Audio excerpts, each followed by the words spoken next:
Oke geng, kita jumpa lagi dalam video kali ini.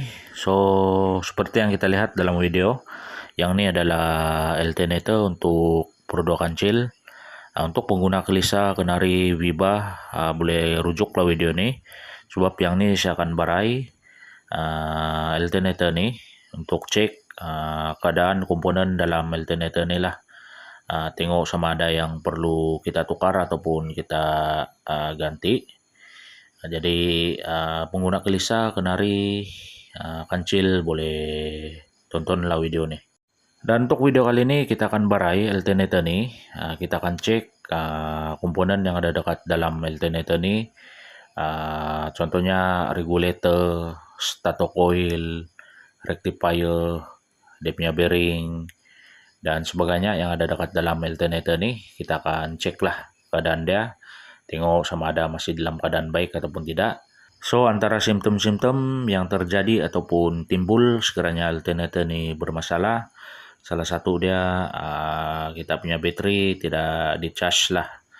Alternator ni dia tidak menge-charge bateri ataupun dia overcharging. Kebiasaannya dua tu lah. Dia sama ada dia overcharging ataupun tidak menge-charge lah dekat bateri dia tu. Lain daripada itu juga dia ada bunyi bising, terutamanya dekat bagian bearing lah. Sebab dalam alternator ni dia ada bearing, so itu pun boleh rosak juga lah. So kita akan cek semua lah. Selain daripada itu juga tujuan kita barai alternator ni, selain daripada kita cek masalah tidak charge ataupun overcharging tadi, kita akan cek juga sama ada dekat bagian stator coil, dekat dia punya rotor ni dia ada short ataupun tidak lah. Dekat rectifier semua tu kita tengok sama ada dia ada short ataupun tidak. So jadi kita akan barai lah alternator ni. So untuk first step kita akan tanggalkan dulu 2 biji nut yang ada dekat bagian terminal ni, size 10 mm. Dan untuk langkah yang seterusnya kita boleh longgarkan 3 biji screw yang ada dekat bagian protective cap ni. 3 biji size 7 mm. Kemudian kita keluarkanlah 3 biji screw tu. Yang ni go through je. Lepas tu kita boleh tanggalkan dia punya apa ini? Protective cap ni. Kabel bagian hujung lah. Dan korang jangan lupa keluarkan benda ni. Dan selepas tu korang boleh tanggalkan lah kabel ni ataupun protective cap ni. Selepas tu kita boleh keluarkan 2 biji screw yang terikat dekat bagian IC regulator ni. Sebaiknya kita guna screwdriver yang panjang lah supaya leverage untuk kita longgarkan screw tu lebih kuat. Kalau dia terlampau ketat, saya sarankan korang guna impact screwdriver lah untuk longgarkan 2 screw tu. Dan untuk langkah yang seterusnya kita boleh keluarkan 3 biji screw yang terikat dekat bagian carbon brush dan juga IC regulator ni. So carbon brush ni dia terikat dekat bagian rectifier dan juga IC regulator lah. Satu kaki dia tu terikat dekat bagian rectifier, satu lagi dekat IC regulator. Dan untuk step yang seterusnya kita akan longgarkan ataupun keluarkan 4 biji screw yang terikat dekat bagian rectifier ni. So rectifier ni dia terikat oleh 4 biji screw dan ada 4 starter wire yang terhubung dekat bagian rectifier ni. Kita keluarkan dululah dia punya screw 4 biji semua. Kalau ketat korang guna impact screwdriver lah untuk keluarkan screw. So untuk step yang seterusnya kita boleh keluarkan rectifier ni dari bagian starter wire.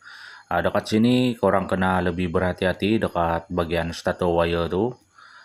Kalau boleh korang bagi lurus dulu starter wire tu 4 tempat tu, baru kita keluarkan rectifier ni lah dari bagian starter wire tu. Hati-hati dengan 4 starter wire tu. Kalau tidak hati-hati nanti starter wire tu dia boleh putus ataupun patah lah. Hati-hati kalau keluarkan rectifier ni. Bagi lurus lah.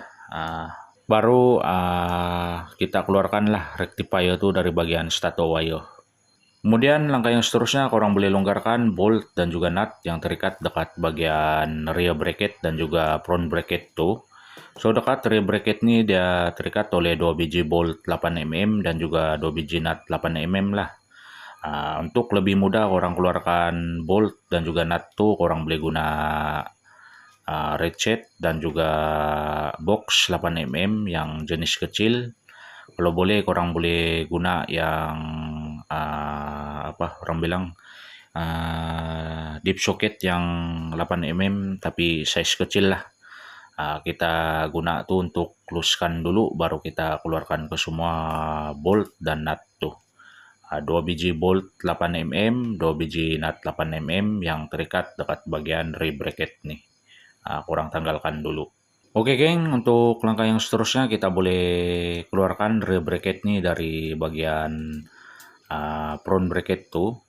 Cara dia kurang keau-keau sekeliling rear bracket nih. Kurang keau-keau ya, nanti dia akan terpisah lah dari bagian front bracket tuh. Dan untuk langkah yang seterusnya kita boleh keluarkan bearing yang ada dekat bagian rotor sebelah sini.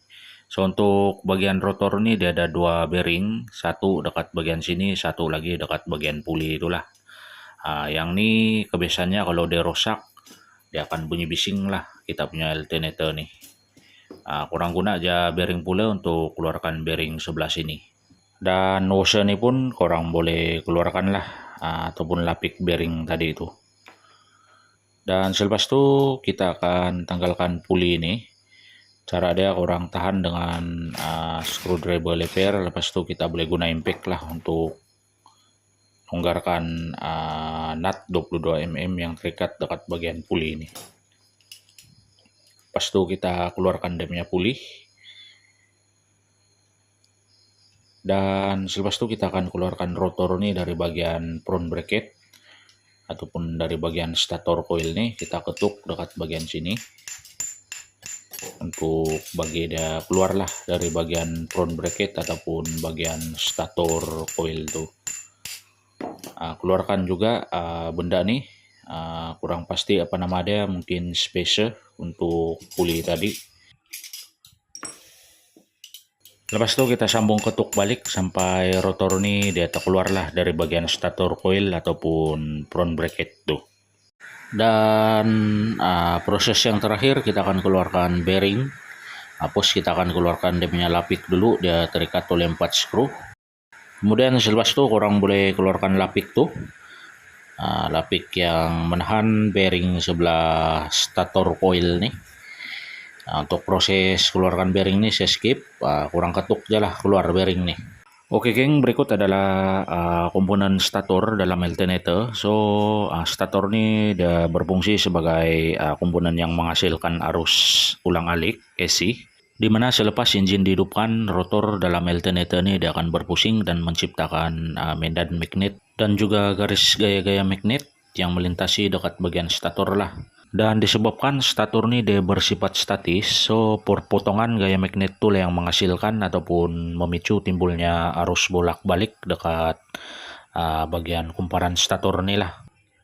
Proses cek sama ada stator ini masih dalam keadaan baik dengan menggunakan multimeter. Kita mau cek lah dia punya resistance, dia punya continuity, untuk pastikan dekat bagian stator coil ini dia masih dalam keadaan baik ataupun tidak lah.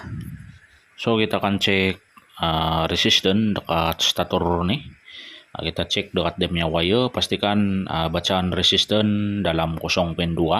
Selain daripada itu juga kurang pastikan wire stator tuh dia ada connection antara satu sama lain, dan pastikan wire stator tuh dia tidak connection dengan ground lah. Oke geng, berikut adalah rotor. So secara ringkasnya rotor ini dia berfungsi sebagai penghasil medan magnet, di mana medan magnet ini dia ikut berpusing semasa rotor ini berpusing, dan seterusnya medan magnet itu yang akan berhubung dengan bagian stator dan melintasi dekat bagian stator medan magnet itu melalui putaran rotor tadi. Dan selepas itu medan magnet itu dia akan berinteraksi dengan bagian stator untuk menghasilkan arus bolak-balik lah ataupun arus AC, arus ulang-alik. So untuk cek bagian rotor nih, kita kena set kita punya multimeter dekat mode continuity untuk cek sama ada alternator ni dia ada connection antara bagian prop merah dan juga prop hitam itulah. Dekat sini kurang kena pastikan dia tidak connection. Untuk pastikan rotor ni dalam keadaan baik lah. Dimana kalau dia ada connection itu bermaksud rotor ni dia ada short. Pastikan dia tidak connection.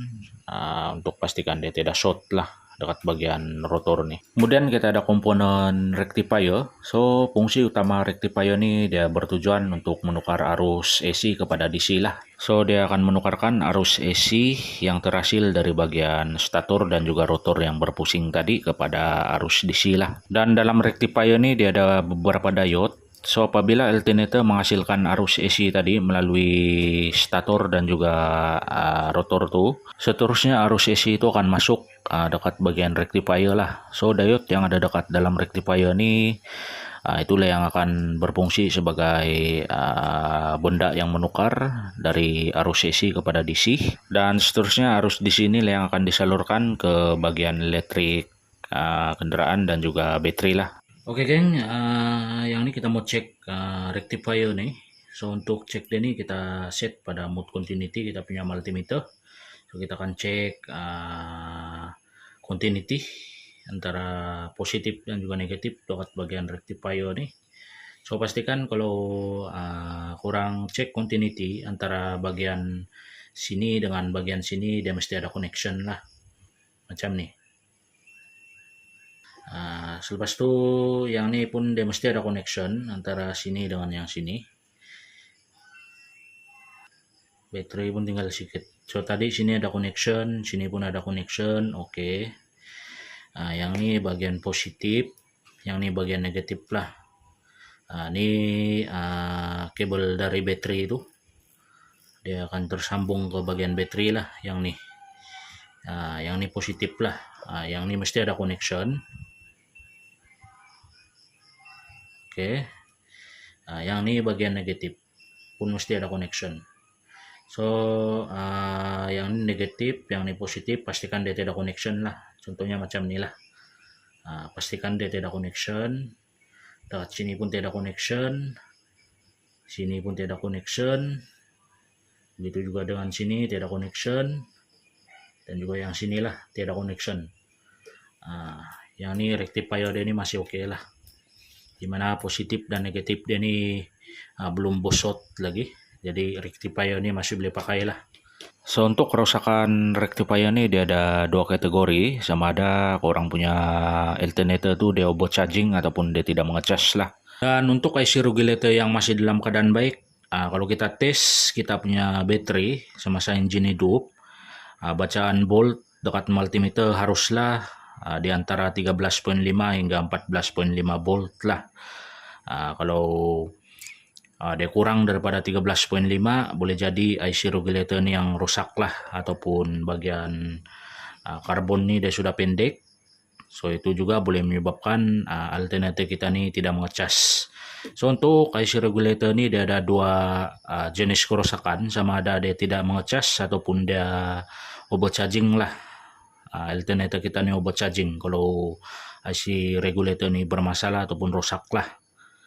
So dia punya kerusakan tu lebih kurang ya macam kerusakan rectifier. So yang ni kita sudah cek lah semua. Kalau ada part-part yang saya tidak dapat tunjuk dalam video ni, saya mohon maaf lah. Jadi yang ni kita sudah cek. Jadi kita sudah pastikan semua komponen dalam alternator ni masih oke lah. So untuk bagian pulley alternator ni, first kita kena cek dia punya parit masih oke kah tidak. Pastikan dia punya bucu-bucu ni dia tidak tajam lah. Dimana kalau pulley alternator ni bermasalah, so itu juga boleh menyebabkan salah satu faktor kita punya belting dia cepat haus, ataupun kita punya belting ni cepat rusak lah. Jadi kita kena pastikan juga keadaan pulley ini dalam keadaan baik lah. Pastikan dia punya parit oke, dia punya tepi-tepi ini tidak tajam lah. Semua komponen alternator sudah kita siap bersihkan dan juga cek tadi. So yang ini kita dalam proses untuk pemasangan lah, untuk assembly balik ke semua komponen alternator nih. Oke geng, selain daripada komponen-komponen alternator tadi, dekat alternator ini pun dia ada bearing. Kurang pastikan juga bearing ini dalam keadaan baik. Kalau boleh, selepas kurang keluarkan bearing ini, kalau bearing ini sudah bermasalah, kurang tukarlah dengan yang baru. Dan kebiasaannya kalau bearing ini sudah bermasalah, dia akan bunyi bising lah dekat kita punya alternator nih. Untuk bearing nih dia ada dekat bagian dalam dan juga luar, dia ada 2 biji bearing dan dia punya size ini pun tidak samalah. Untuk post step, untuk assembly dekat bagian alternator ini kita boleh pasang bearing ini dulu, bearing sebelah dalam, pasang dekat bagian sini. Yang ini bearing sebelah stator ataupun dekat bagian pulih. Dengan menggunakan besi macam ni, kita boleh ketuk bearing tu bagi masuk dekat dalam sini. Pastikan kurang ketuk sampai dia betul-betul rapat dekat permukaan dekat sinilah. Ketuk dia sekeliling, kurang ketuk dengan hati-hati. Pastikan dia betul-betul masuk lah. Dan untuk langkah yang seterusnya kita boleh pasang lapik bearing yang sebelah dalam ni. Lepas tu kurang kasih masuklah semua skru, dia ada 4 biji, dan selepas tu kita boleh ikatlah semua skru tu. Skru ni kita ikat dia bagi cukup rasa lah. Sebenarnya ada nilai torque, tapi saya tidak berapa ingat sudah berapa nilai torque dia tu, tapi untuk memastikan skru ni di masa akan datang mudah kita mau buka ataupun dia tidak loose, kita ikat 4 biji skru ni bagi dia cukup rasa aja lah. Dan untuk langkah yang seterusnya kita boleh pasang rotor nih dekat bagian stator. Tapi sebelum tu korang boleh lubricate sedikit grease dekat sini. Sebab yang ni dia akan bersentuhan dekat bagian bearing tadi. So kita lubricate dulu lah sedikit grease. Dan selepas itu kita akan masukkan rotor ni dekat bagian stator lah. Pastikan yang ada thread tu menghala ke bagian pulih dan yang tidak thread tu dekat bagian karbon lah ataupun dekat bagian atas. So yang ni sudah kita pasang thread dekat sini, yang ni dekat bagian atas lah dia punya kedudukan. Dan untuk langkah yang seterusnya kita akan pasang dia punya pulih. Tapi sebelum tu kita kena pasang benda ni, washer ni. Saya kurang pasti sudah apa nama dia. Pasang dekat bagian sinilah. So kita pasang dekat sini, lepas tu kita boleh pasang puli ni. Kemudian selepas tu kita boleh pasang dia punya nut ni, size 22 mm dengan tangan bagi dia sampai rapat, dan selepas tu kita boleh kemaskan dengan impact lah nut ni. Selepas tu kita akan pasang bearing sebelah sini. So sebelum tu kita kena pasang washer ni lah, ataupun lapik bearing ni. So yang ni kita tengok dia punya kedudukan, yang sini dia bersih, yang sini dia hitam kan. Kalau orang pasang dia terbalik pun tidak apa, sama aja dia punya permukaan tu. So yang ni saya pasang dia macam ni. Dan selepas tu kita boleh pasang bearing lah, bearing yang duduk sebelah sini. Yang ni kita bagi masuk washer. Lepas tu sebelum kita pasang bearing ni, alangkah baiknya kita cek dululah grease yang ada dekat bearing ni. Kalau tidak kita lubricate dulu. Walaupun guna bearing baru, alangkah baiknya kita buka seal. Kita ceklah ball bearing tu, sebab kadang-kadang bearing ni ada yang kering, ada yang juga di lubricate. Jadi sebelum pasang sebaiknya kita cek grease, pastikan dia ada lubricate, baru kita pasang lah bearing ni dekat bagian sini. Diikuti kita ketuk bearing tu bagi masuk di kedudukan yang sepatutnya. Kurang ketuk ya sekeliling bearing tu dengan hati-hati, pakai socket box yang sesuai. dengan size bearing tuh ketuk keliling sampai bearing tuh betul-betul masuk di kedudukan yang sepatutnya lah, macam nih. Dan untuk langkah yang seterusnya kita boleh pasang rear bracket nih, tapi sebelum itu kita boleh lubricate dulu dekat bagian sini sebab bearing itu akan bersentuhan dekat bagian sini. Lubricate dia. Kemudian untuk pastikan kedudukan rear bracket nih betulkah dia punya kedudukan, cara dia mudah aja. Orang tengok dekat bagian stator wire nih, dekat bagian stator wire nih dia ada satu stator wire tuh dia ada line sedikit dia punya bentuk. Yang line nih dia semua sama, yang nih jalain ada besar sedikit. Dan dekat bagian rear bracket nih kurang carilah lubang yang besar nih. So lubang besar tuh kita pasang dekat stator wire yang besar sedikit tadi itu. Yang lain tuh ikut aja lubang yang lain. So kalau kita sudah pastikan stator wire yang besar tuh masuk dekat lubang yang besar dekat bagian rear bracket tuh, maknanya kedudukan rear bracket nih betul lah sudah. Oke geng, dekat sini kurang kena lebih berhati-hati lah semasa memasang rear bracket nih. Kurang berhati-hati dengan bagian stator wire tuh, elakkan dia terputus ataupun stator wire tuh dia patah lah. Pastikan stator wire tuh ke semua 4 stator wire tuh masuk di kedudukan yang betul, ikut lubang yang betul dekat rear bracket tuh. Pastikan dia tidak patah lah. Hati-hatilah semasa bagi masuk stator wire tuh dekat bagian rear bracket. Dan kita boleh ketuk dekat bagian sini untuk bagi rapat rear bracket nih dengan bagian front bracket ataupun dekat bagian stator tadi. So ketuk ya, ketuk sekeliling untuk bagi dia rapat lah dekat bagian front bracket nih. Orang ketuk ya dengan hati-hati dan jangan ketuk kasar sangat lah, ketuk manja-manja, nanti rear bracket nih dia rapat juga dengan bagian front bracket macam nih. Kemudian langkah yang seterusnya kita boleh pasang 2 biji bolt 8 mm dan juga 2 biji nut 8 mm yang terikat dekat bagian rear bracket nih. Selepas itu korang boleh kemaskan lah skru tuh, ketatkan bagi dia sekali lagi. Yang ini kita ketatkan ikut cukup rasa aja lah. Risiko kalau terlebih tok bolt 8 mm tuh dia boleh putus ataupun patah dalam lah. Jadi ke semua bolt dan juga nut 8 mm yang ada dekat bagian rear bracket nih kita kemaskan ataupun ketatkan bagi cukup rasa aja. Dan untuk langkah yang seterusnya kita boleh pasang rectifier nih dekat bagian stator wire. Sama juga kita tengok dekat bagian stator wire nih dia ada size besar kan yang nih. Kita bagi masuk dekat bagian rectifier. So dekat sini dia ada satu lubang yang besar, kita ikut jalah dia punya lubang tuh. Stator wire yang lain kita just masukkan dengan lubang yang lain lah. So dekat bagian stator wire nih korang kena hati-hati semasa bagi masuk dekat bagian rectifier, takut dia putus ataupun patah lah.